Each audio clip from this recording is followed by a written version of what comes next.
ថ្ងៃនេះយើងនឹងនិយាយអំពីមហារីកប្រូស្តាតវាជាមហារីកមួយដែលមានច្រើនបំផុតនៅក្នុងបុរសទូទាំងពិភពលោកប៉ុន្តែដោយសារតែហេតុផលមួយចំនួននៅឥណ្ឌាយើងមិនសូវបានពិភាក្សាអំពីមហារីកប្រូស្តាតជាញឹកញាប់ទេបុរសណាដែលមានអាយុចាប់ពី50ឆ្នាំឡើងទៅឬអ្នកដែលមានប្រវត្តិគ្រួសារមានមហារីកគឺជាកត្តាគ្រោះថ្នាក់ខ្ពស់សម្រាប់ការបង្កើតមហារីកប្រូស្តាតនៅក្នុងមហារីកប្រូស្តាតបុរសនឹងមានអាការៈបញ្ហាសម្ភារៈទឹកនោម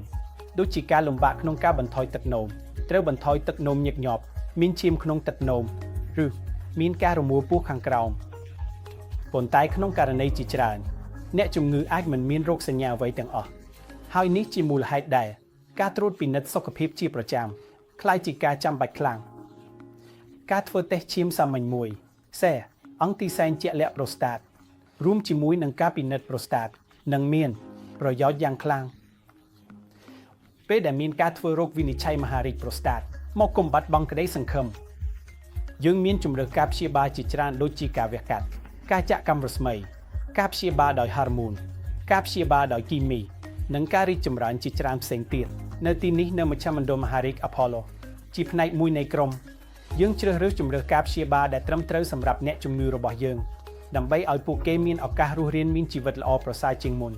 និងផ្លូវស្ដារសុខភាព